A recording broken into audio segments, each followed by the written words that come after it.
নমস্কার, আপনারা শুনছেন গল্পগুচ্ছ। আজকের গল্পের পঞ্চম পার্ট, সাদাত হোসাইনের লেখা মানবজনম। হেমা চলে গেল পরদিন ভোরেই। তারপরের নিস্তরঙ্গ বেশ কিছু দিন শেষে আবার খানিক তরঙ্গায়িত হলো নয়নের সময়। সেদিন বিলকুরানির হাট। ফতেহপুর থেকে যন্ত্রচালিত নৌকায় ঘণ্টা দুয়েকের পথ। আর সকল এলাকা থেকেই বিলকুরানি বেশ উন্নত। সেখানে ইলেকট্রিসিটি চলে এসেছে। বাজারে দোকানপাট, ব্যবসা বাণিজ্য বেড়েছে। ফলে দূর দূরান্ত থেকে আসা নানা রকমের ক্রেতা বিক্রেতায় সারাক্ষণই সরগরম হয়ে থাকে হাট। কবির খাঁর ছোট ছেলে মনিরকে সঙ্গে করে নিয়ে এসেছে সে। নয়ন শুনেছে এখানে ফোনের নেটওয়ার্কও অল্প বিস্তর পাওয়া যায়। তাছাড়া বন্ধ হয়ে যাওয়া ফোনের চার্জেরও ব্যবস্থা করা যাবে। তাহলেও মায়ের সঙ্গে কথাও হলো। কোহিনূর বানু ফোন ধরেই বললেন, তুই কবে আসবি? তা তো জানি না মা। জানি না মানে কি? নয়ন জবাব দিল। কোহিনূর বানুই বললেন, তুই আমাকে বল তো, তুই কি চাইছিস? আমি তো কিছু চাইছি না মা। না চাইলে তুই আমাকে না বলেই ফতেহপুর গেলি কেন? তারপর আবার গিয়েই জানালি যে দিন দুয়েকের মধ্যে ফিরে আসবি। অথচ তারপর থেকে তোর সাথে আমার আর কোনো যোগাযোগ নেই। কয়েকদিন পর পর এখান সেখান থেকে ফোন দিয়ে আবার উধাও হয়ে যাস। ঘটনা কি? ফতেহপুরে যে ফোনের নেটওয়ার্ক নেই, ইলেকট্রিসিটি নেই, এটা তুমি তো জানো না। তুই আসবি কবে সেটা বল। জানি না মা, নির্বিকার ভঙ্গিতে বলল নয়ন। আমার গ্রাম খুব ভালো লেগে গেছে। আমি সিদ্ধান্ত নিয়েছি খারাপ না লাগা অবধি আমি এখান থেকে যাব না। কোহিনূর বানু কিছু একটা বলছিলেন, কিন্তু নয়ন সেটা শুনল কি না বোঝা গেল না। কারণ তার চোখ আটকে গেছে বড়সড় একটা জটলায়। জটলার মাঝখানে দাঁড়িয়ে আছে আব্দুল ফকির। তার হাতে ফোনাতলা এক সাপ, আরেকটা সাপ গলায় ঝুলছে। দৃশ্যটা ভয়ানক। তবে সেই ভয়ানক দৃশ্য দেখার জন্যই নয়ন উৎসুক হয়ে পড়ল। সে তড়িঘড়ি করে মাকে বলল, মা এখন রাখি, পরে কথা বলবো। কোহিনূর বানুকে আর কিছু বলার সুযোগ না দিয়ে ফোন কেটে দিল সে। তারপর ছুটল। আব্দুল ফকির ততক্ষণে বসে পড়েছেন। তার গলায় এবার দুটো সাপই ঝুলছে। তবে সাপগুলো এখন আর ফনা তুলে ফোঁস করছে না, বরং অনেকটা নিস্তেজ হয়ে দড়ির মতন ঝুলে আছে। সামনে কতকগুলো কাঠের বাক্স, নানা রকমের ভেষজ ওষুধও। বাক্সগুলো সম্ভবত সাপের। জুলফিকার উপস্থিত দর্শকদের উদ্দেশ্যে সুর করে কথা বলছে। মুসলমান ভাইদের উদ্দেশ্যে আমার সালাম, হিন্দু ভাইদের উদ্দেশ্যে নমস্কার।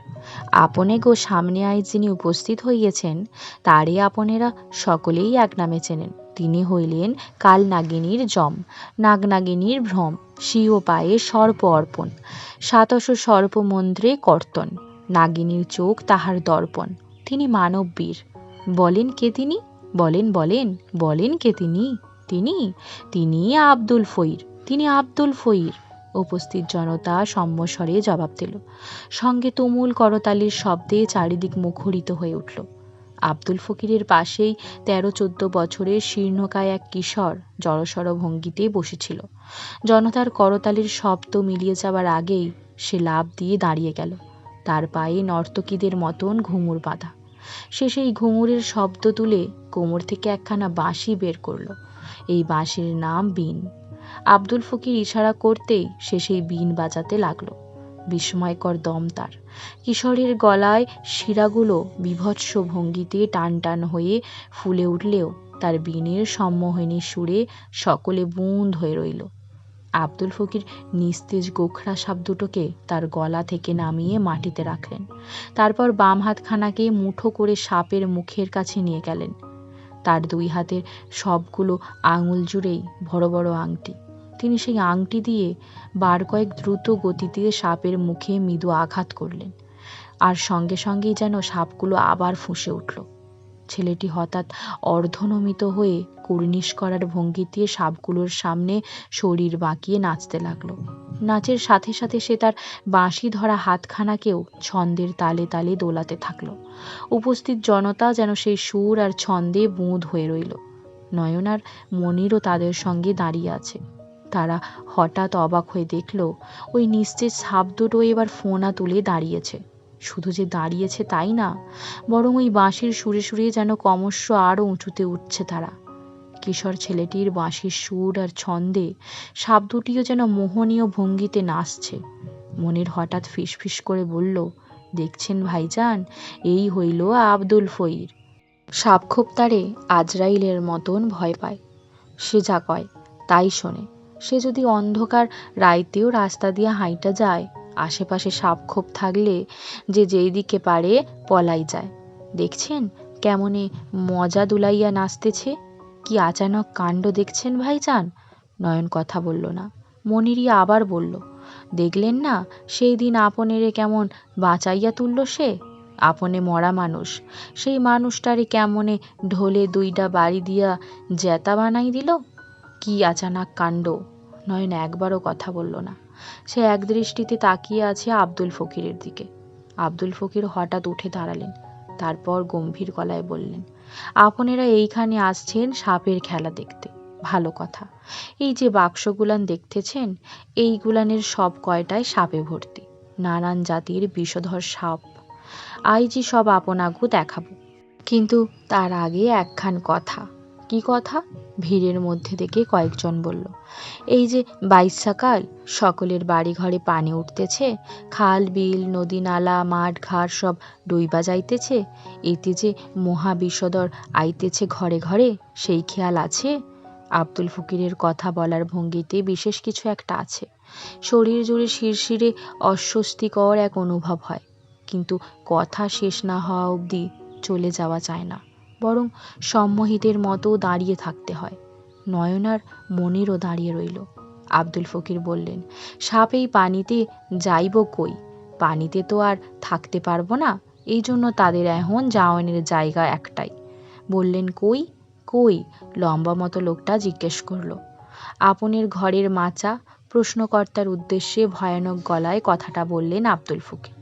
লোকটা মুহূর্তেই চমকে ফ্যাকাশে হয়ে গেল। সে শুকনো মুখে ঢোক গিলতে গিলতে বলল, কি বলেন ফকির সাহেব, আমার ঘরের মাচা? আব্দুল ফকির যেন ইচ্ছে করেই লোকটাকে ভয় দেখালেন। ফলে সঙ্গে সঙ্গেই আবার তাকে আশ্বস্ত করার ভঙ্গিতে বললেন, খালি আপনার এলাকার না, এই সাপের এখন যাওয়ানের জায়গা হইল গৃহস্থ বাড়ির ঘর, গৃহস্থ বাড়ির লোকজনের ঘরের চৌকির তলা, ধান চাউলের গোলা। ওই দিন শুনলাম কেরামতগঞ্জের ইউনুস মুন্সির পোলারে সাপে কামড়াইছে।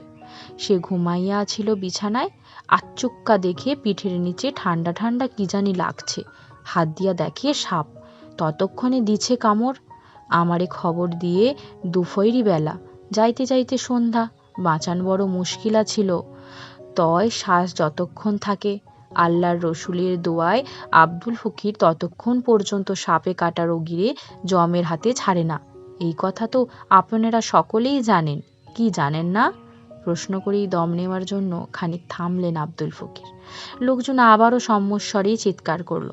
পাশ থেকে জুলফিকার বলল, খালি দম থাকলেই বাঁচাইতে পারেন কাকু, দম না থাকলে বাঁচাইতে পারেন না। জুলফিকারের এই প্রশ্নে উপস্থিত জনতা যেন আচমকা থম মেরে গেল।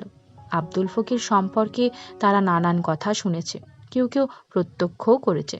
সেসব কথার বেশিরভাগই অবিশ্বাস্য কিংবা ভয়ঙ্কর, নিষিদ্ধ রোমাঞ্চকর অনুভূতিতে ভরপুর। কিন্তু মৃত মানুষকে প্রাণদানের মতো বিষয়ে একমত হওয়া ঠিক হবে কি না, এ বিষয়ে তারা সিদ্ধান্ত নিতে পারছে না। তাছাড়া ধর্মীয় বিশ্বাসের সঙ্গেও বিষয়টা সাংঘর্ষিক। ফলে কেউ কোনো কথা বলল না, বরং পুরো পরিবেশটাই হঠাৎ যেন গা ছমছমে হয়ে উঠল। সকলেই জুলফিকারের মুখে পরের কথাটি শোনার জন্য রুদ্ধশ্বাসে অপেক্ষা করতে লাগলো। শোনেন মিয়ারা, জুলফিকার বলতে শুরু করলো, আব্দুল কাকু নিজে তার ঘটনা বলতে চান না, শর্মিন্দা হন, তয় আমার মুখে শোনেন। আপনারা তো সকলে ফতেহপুরের খাবারই চেনেন, কি চেনেন না? মৃদু শব্দ উঠলেও সকলেই অপেক্ষা করছে পরের ঘটনা শোনার জন্য। সেই বাড়ির তৈয়বউদ্দিন খাঁকে চেনেন না? এমন মানুষ কি এই দেশে আছে? নাই। সেই দিন ঝড় বৃষ্টির রাইত হঠাৎ খাঁ বাড়ির তন খবর আসিল তৈয়ব খাঁর নাতি সাপে কামড়ে মারা গেছে। নাতি বিরাট ডাক্তার, থাকে ঢাকার শহরে। গ্রামে আইছে বুড়া নানারে দেখতে, আইসা দিনের বেলা সাপের কামড় খাইছে। কি করব কি করব, কোনো ডাক্তারের কাছে নিব, এই সব ভাবতে ভাবতেই হইছে রাইত। ততক্ষণে রুগী তো মইরা শেষ, শ্বাস প্রশ্বাসও বন্ধ, মরা লাশ আর কি। সবাই কান্নাকাটি করতেছে। সেই সময় তৈয়বউদ্দিন খাঁ তার বড় পোলা খবির খাঁড়ে ডাইকা বলিল, ডাক্তার ফ্যাক্তার বাদ দে, আমার নাতিরে যদি কেউ বাঁচাইতে পারে তয় পারবো একমাত্র আব্দুল ফইর। যা অহনি তারে আনতে লোক পাঠা। অহনি। লোক আসলো মাঝরাইতে। আমরা গেলাম পরদিন বেয়ানবেলা। সাপে কাটা রোগী এতক্ষণ বাঁচে? আপনেরাই কন বাঁচে? তুমুল উত্তেজনায় রুদ্ধশ্বাসে তাকিয়ে থাকা মানুষগুলো এবার যেন দম ছাড়ার ফুরসত পেল। তারা সম্মস্বরে বলল, না, বাঁচনের কথা না। জুলফিকার ম্লান গলায় বলল, বাঁচেও নাই। আহারে, লাল টুকটুকা গায়ের রং পোলাটার, সাপের বিষে নীল হইয়া গেছে। মরা মানুষটা পইরা আছে বিছানায়। সবাই চিক্কুর দিয়া কানতেছে। কেউ কেউ কোরআন ফকির দোয়া দরুদ পড়তেছে। কিন্তু উপরে আল্লাহ আর নিচে ইল্লাহ। আব্দুল ফকির সে গিয়া রোগীরে এক পলক দেখাই বললেন, রুগীরে উঠানে নামাও। কেল্লা গাছ মতো কেল্লা গাছের শরীরে যাবে রোগীর বিষ, আর সেই বিষে কেল্লা গাছ মরব, রুগী মরব না। এই রোগীরে আমি ছাড়ব না, যত বড় সাপের বিষই হইউক এই রোগীরে আমি ছাড়ব না। জুলফিকারের সামান্য থেমে গলা পরিষ্কার করে গম্ভীরস্বরে বলল, আব্দুল ফয়ির সেই রুগীরেও জমের হাতে ছাড়েন নাই। ঢোলে 2টা বাড়ি দিয়া মন্তর পড়ছেন, সাথে সাথে রুগী লাভ দিয়া উইঠা খাইয়াছে। কি মিয়ারা, কথা সত্য না মিথ্যা? সেই দিনের ঘটনা দেখছেন এমন কেউ নাই এইহানে। কথা কন না কেন মিয়ারা? নাই কেউ এইহানে? ভিড়ের মধ্যে হইচই পড়ে গেল। সেদিন খাঁ বাড়িতে ছিল, নিজের চোখে সেই অলৌকিক ঘটনা প্রত্যক্ষ করেছে এমন 2জন লোক ভিড়ের মধ্যে থেকে বেরিয়ে এলো। তারা নিজের চোখে কি দেখেছে সেই ঘটনা বর্ণনা করল। উপস্থিত শ্রোতারা ঘটনা শুনে বিস্ময়া বিভূত চোখে আব্দুল ফকিরের দিকে তাকিয়ে আছে। তাদের চোখে একই সঙ্গে শ্রদ্ধা, ভয়, বিস্ময়। হইচই খানিক কমলে আব্দুল ফকির মৃদু গলা খাঁকড়ি দিয়ে বললেন, যাই হোক, এইসব কথা তো বলনের কিছু নাই। এইবার আসি আসল কথায়। আমার বয়স হয়েছে, এখন আর আগের মতো যখন তখন হাঁটা চলা দৌড়ঝাঁপ করতে পারি না। সাপের বিষ নামাইলেও সব জায়গায় যাইতে পারি না। আপনেরা শুনছেন কিনা জানি না, এইবার এখনো পর্যন্ত আমাদের এই অঞ্চলে 49 জনে সাপে কাটছে। সবখানে তো আমি যাইতে পারি নাই, তাই মারাই গেছে বেশি। তো বলেন, আপনে গো কামড়াইলে কি দশা হইব? এই প্রশ্নে সকলেরই আবার থম মেরে গেল। আসলেই ফকির তো আর সব জায়গায় যেতে পারবেন না। তাহলে? আব্দুল ফকির সময় নিয়ে বললেন, এখন আল্লাহ আমারে একটা ক্ষমতা দিছে, মানুষের উপকার করার ক্ষমতা। জানেন, মালিক আল্লাহ, আমি উছিলা মাত্র। এখন সেই দায়িত্ব যদি আমি ঠিকঠাক পালন করতে না পারি, তাইলে আমার আল্লাহর কাছে জবাবদিহিকরণ লাগবো না? লাগবো। আমি হইমু পাপী, এটাই আমি হইতে চাই না। এজন্য আমি আল্লাহর নামে আপনেগো কিছু সাহায্য করতে চাই। সকলে উৎসুক চোখে আব্দুল ফকিরের দিকে তাকিয়ে আছেন। ফকির 2 কদম বাম পাশে সরে গেলেন। তারপর মাটি থেকে একখানা কাঁচের বয়াম হাতে নিয়ে চোখের কাছে ধরলেন। বললেন, এই ওষুধ আপনেগো জন্যই। এর ভিতরে যে গাছ গাছরা ছাল বাকল দেখতে পাইতেছেন, এগুলো সাধারণত কোনো জিনিস না। এইগুলান সাপের জম। আমার মন্ত্র পড়া। বাড়ির চারপাশে এই ছাল বাকল পইত্যা রাখবেন, ছিটাই দিবেন। শুধু তাই না, ঘুমোনোর বিছানায় বালিশ, চৌকির তলা, ধানের গোলা, টিনের চালে এগুলো যত্ন কইরা রাখবেন। দেখবেন এক টুকরা ছাল যেইহানে থাকবো সেইহানে সাপ তো দূরের কথা, সাপের গন্ধও আইব না। আব্দুল ফকির কথা শেষ করতে না করতেই দর্শকদের মধ্যে শোরগোল শুরু হয়ে গেল। ফকির শান্ত গলায় বললেন, তাড়াহুড়োর কিছু নাই, আপনেরা সবাই পাইবেন। ওই যে দেখেন, ওই বস্তা ভরা ছাল বাকল আনা হয়েছে আপনেগো জন্যই। জুলফিকার আর রতন মিল্লা এগুলো আপনেগো দিবে। আপনেরা যে যা পারেন কিছু টাকা পয়সা হাদিয়া দিয়া যাবেন। বলেই জটলা থেকে বেরিয়ে যাচ্ছিল তিনি। তবে শেষ মুহূর্তে কি মনে করে আবার থামলেন। তারপর বললেন, অনেক সময়ই ফইরের ফিহিরে কাজ না হইলে ফইরের দোষ হয়। সবাই বলে ফইর সাবে কোনো কামের না, কিন্তু কেউ হিসাব কইরা দেখে না ফইরে যা কইছিল তা অক্ষরে অক্ষরে পালন করা হয়েছিল কিনা। ঠিক কি না? জি ফইর সাব। শোনেন মিয়ারা, এই ছাল বাকলা ছিটাইবেন ফজরের আজানের সঙ্গে সঙ্গেই, পরেও না, আগেও না। অজু কইরা পাক পবিত্র ধোয়া কাপড়ে, আর তখন পেট থাকবো খালি, এক গ্লাস পানিও খাওয়ন যাইবে না। মনে রাখবেন, এই সব কয়টা জিনিস খেয়াল রাখন কিন্তু জরুরি। সামান্য এদিক সেদিক হইলেও কিন্তু কাজ হইব না, কথাটা মনে রাখবেন। বলেই জটলা থেকে বেরিয়ে গেলেন তিনি। তারপরের কয়েক মিনিট উপস্থিত দর্শকদের মধ্যে হুড়োহুড়ি লেগে গেল। তারা আব্দুল ফকিরের সেই আশ্চর্য ক্ষমতাধর বৃক্ষের ছাল বাকল সংগ্রহের জন্য উঠে পড়ে লাগলো। মাত্র কয়েক মুহূর্তেই কাঁচের বয়াম ও বস্তাখানা ফাঁকা হয়ে গেল, আর পরিপূর্ণ হয়ে উঠল জুলফিকারের হাতের টাকার থলেখানা। নয়ন আর মনিরও জটলা ছেড়ে বেরিয়ে এলো।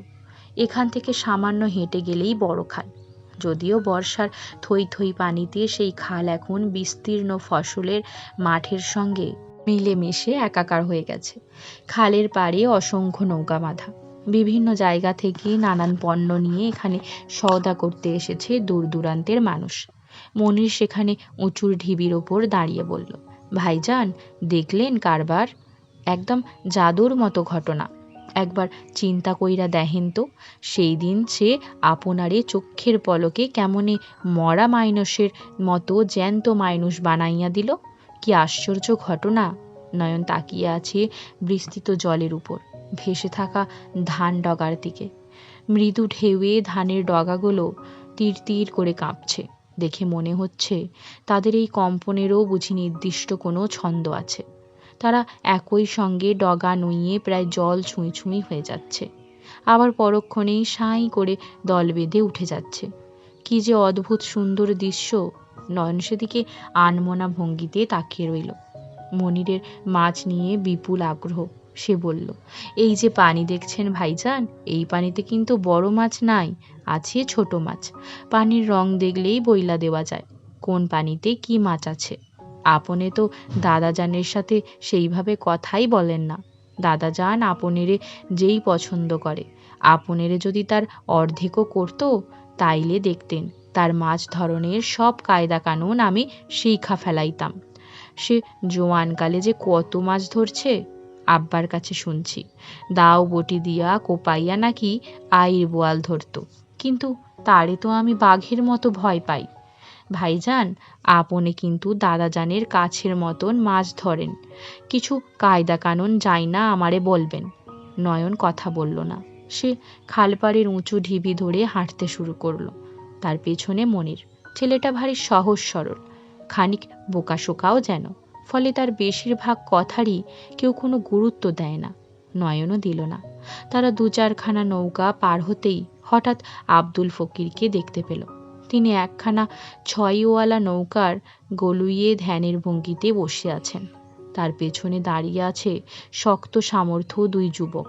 নয়ন মুহূর্তের জন্য থমকে গেল, তবে সঙ্গে সঙ্গেই আবার স্বাভাবিক ভঙ্গিতে হাঁটতে লাগলো। মনির অবশ্য পেছন থেকে তার বাহু চেপে ধরে ফিসফিসে গলায় বলল, ফইর সাব ভারে বইছে। ভার কি? ভার মানে হইল গিয়া, মনির যেন সঠিক শব্দটা খুঁজে পাচ্ছিল না। তবে বেশ কিছুক্ষণ পর সে বলল, ধ্যান আছে না, ধ্যান। ফইর সাব ধ্যানে বসছে। ধ্যানে বসলে ওনার সঙ্গে জিন পরীদের কন্ট্যাক্ট হয়। এই দিনের বেলাতে এত মানুষের ভিড়েও জিন পরী আসবে? ওনার কাছে আসবে। উনি যেইখানে বলবেন সেইখানেই আসবে। ওইগুলার মধ্যেই তো উনি অনেক আগাম খবর জানতে পারেন। ও, বলে তাকিয়ে রইল নয়ন। আব্দুল ফকির মুদিত চোখে নৌকার গলুইয়ে স্থির বসে আছেন। তার গলায় এখনো একজোড়া ভয়াল দর্শন সাপ ঝুলে আছে। নৌকার সামনে আবারও কৌতূহলী মানুষের ভিড় বাড়তে শুরু করেছে। তার পেছনে দাঁড়িয়ে থাকা যুবক দুজন নৌকা থেকে নেমে এসে দুপাশে হাত প্রসারিত করে খানিকটা জায়গা নিয়ে দাঁড়ালো, যেন আসন্ন ভিড় থেকে আব্দুল ফকিরকে রক্ষা করার আগাম প্রস্তুতি। স্কুল মাঠে ততক্ষণে ওষুধ বিক্রি শেষ হয়েছে, ফলে জুলফিকার আর কিশোর ছেলেটিও চলে এসেছে। সন্ধ্যা নামতে খুব একটা বাকি নেই। পশ্চিম আকাশে অস্তগামী সূর্যের লাল আভায় রঙিল হয়ে ওঠা মেঘ দেখা যাচ্ছে। সেদিকে তাকিয়ে নয়ন ডাকল, মনির। যে ভাইজান, ফকির সাহেব এখন কি করবেন? মানুষ এখন ওনার কাছ থেকে নানান অসুখ বিসুখের দাওয়াই পানি পড়া নেবে। ভবিষ্যতের বিপদ আপদ, বালা মুসিবত সম্পর্কে জানতে চাইবে। কারো মাইয়ার বিয়া হয় না, পোলা ঘুমের মধ্যেই বিছানায় মতে, কারো ছেলে সন্তান হয় না, এইসব দাওয়াই চাইব। আচ্ছা, বলে ধ্যানমগ্ন আব্দুল ফকিরের দিকে তাকালো নয়ন। তার পাশে জুলফিকার দাঁড়িয়ে। সে কিছু একটা বলতে যাচ্ছিল, কিন্তু তার আগেই আব্দুল ফকির চোখ মেলে তাকালেন। এবং অদ্ভুত ব্যাপার হলো, এই এত এত মানুষের ভিড় থেকেও তিনি চোখ মেলে সোজা দূরের ওই উঁচু ঢিবির উপরে দাঁড়ানো নয়নের দিকেই তাকালেন। তারপর হাত নেড়ে ইশারায় কাছে ডাকলেন। তার মুখে হাসি। নয়ন কিছু সময়ের মধ্যে কিংকর্তব্য বিমূঢ় হয়ে রইল। সে বুঝতে পারছিল না সত্যি সত্যিই কি আব্দুল ফকির তাকে ডাকছেন নাকি অন্য কাউকে। মনির অবশ্য চাপা উচ্ছ্বাস আর কিছুটা ভয় মিশ্রিত গলায় বলল, ভাইজান, ফইর সাহেব আপনেরে ডাকে। আমাকে কেন ডাকবে? চলেন গিয়া শুনি। আপনার এসে বাঁচাইল, কিন্তু সেই দিন আপনার সঙ্গে তো তার কোনো কথাবার্তাই হইল না। সে আপনের এত বড় একটা উপকার করল, আর আপনে তার সাথে কথা বলবেন না? তা অবশ্য ঠিক বলেছিল মনির। বিড়বিড় করে নয়ন বলল, লন লন, গিয়া দেখি উনি কি কয়। আর একখান কথা, ফইর সাহেবও কিন্তু জানে কোথায় কোন মাছ বেশি থাকে। এইটা উনি পানির মধ্যে তাকাইলেই উষ্ট দেখতে পায়। আপনি কিন্তু এই সুযোগে একটু কায়দাটা জানাইয়া লইবেন ভাইজান। নয়ন কথা বলল না। সে তাকিয়ে আছে নিচে খালের দিকে নেমে যাওয়া ঢালের দিকে। জুলফিকার ওই ঢাল ধরেই উঠে আসছে। সে কাছে এসে যতটা সম্ভব নরম গলায় বলল, আসসালামু আলাইকুম। আপনে ফতেহপুরে গায়কো বাড়ির নাতি না? তৈয়বুদ্দিন খাঁর নাতি নয়? নয়ন মাথা ঝাঁকালো। জি। কি ভাগ্য দেখেন, বিগলিত স্বরে বলল জুলফিকার। আপনের সাথে আপনের নানা জানের বাড়িতে বৈশা কথা বলনের সুযোগ হইল না, কিন্তু এই এত দূরের পথে আয়সা হইয়া গেল। দেখেন কপাল, এই জন্যই কয়, ভাগ্যে থাকলে জুইটা যায়, না থাকলে খুইটটা খায়।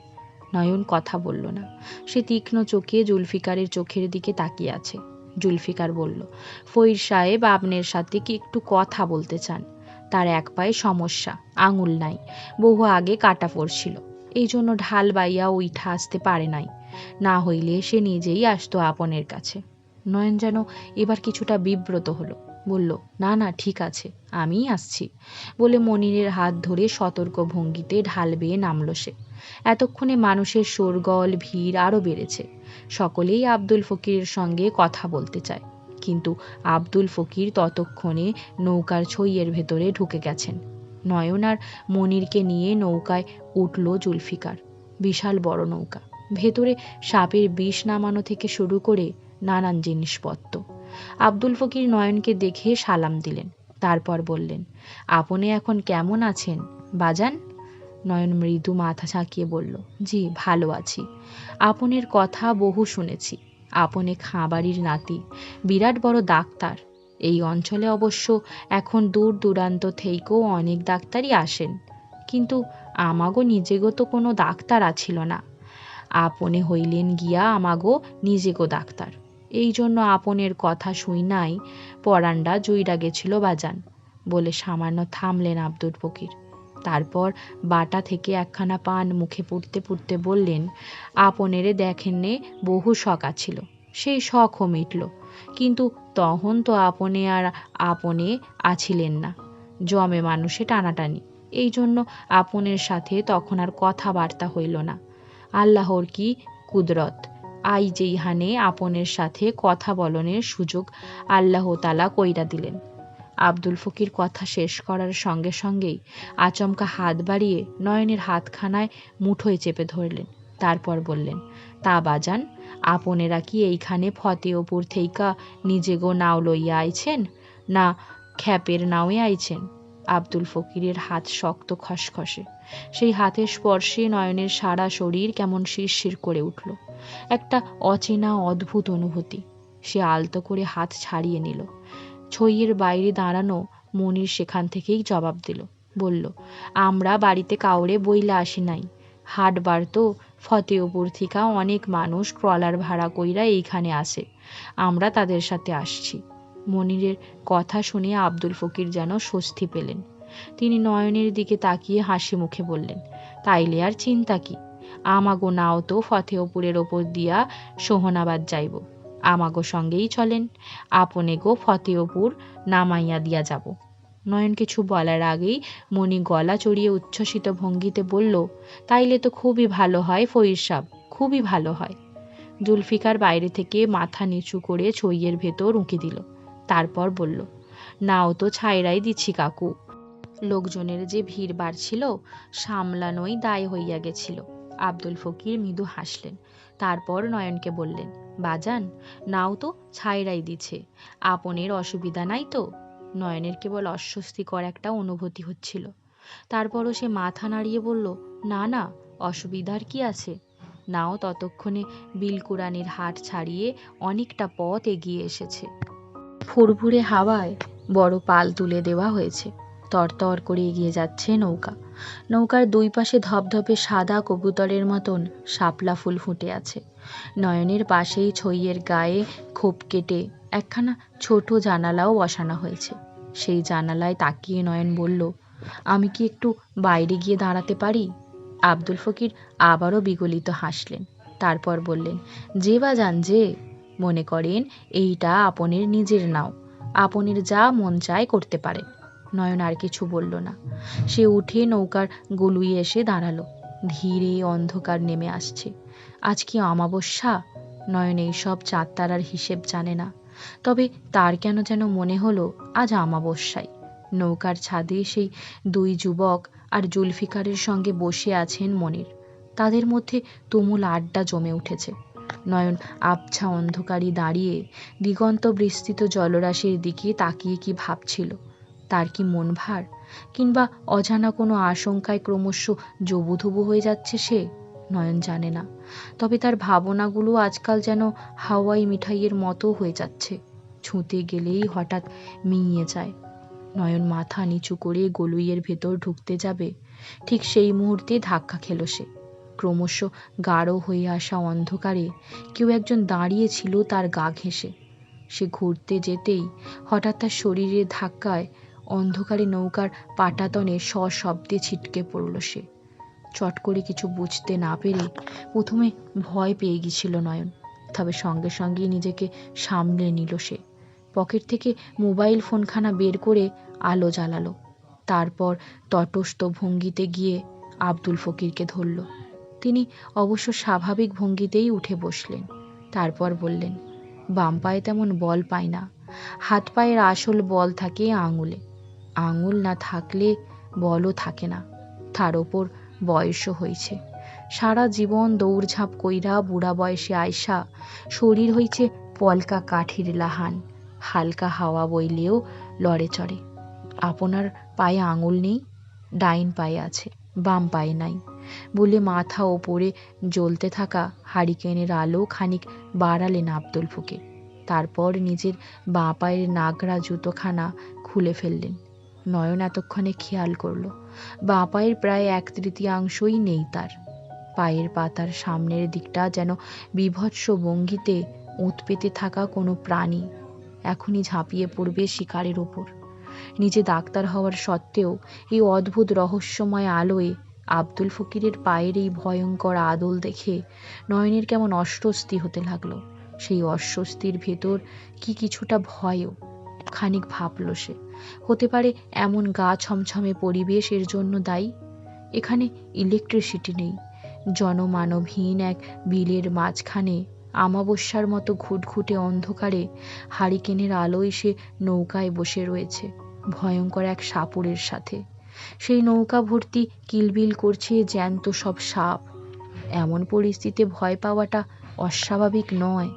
সে যতটা সম্ভব নিজেকে স্বাভাবিক রেখে বলল, কি হয়েছিল আপনার পায়ে?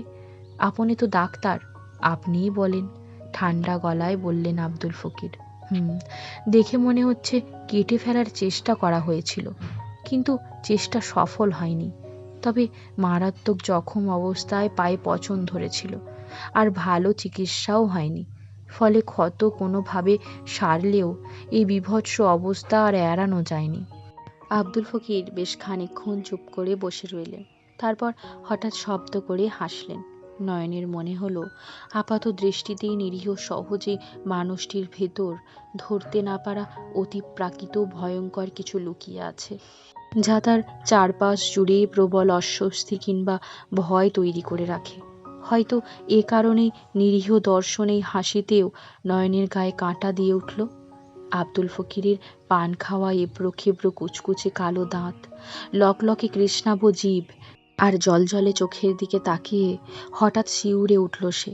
বুকের ভেতরটা কেমন হিম হয়ে এলো, যেন লোকটার হাসি শেষ হতে না হতেই সত্যি সত্যিই ভয়ঙ্কর অতিপ্রাকৃত কোনো ঘটনা ঘটবে। আব্দুল ফকির হঠাৎ নয়নের কাছে সরে এলেন। তারপর ফ্যাঁসফেঁসে গলায় বললেন, ঠিক ধরছেন বাজান, একদম ঠিক। এই পাওখান একজন কোপ দিয়া কাইটা ফেলাইছিল। সে চাইছিল রাইতের অন্ধকারে আব্দুল ফকিরের কল্লা খান কাইটা ফেলতে। বারবার চেষ্টা কইরাও পারে নাই।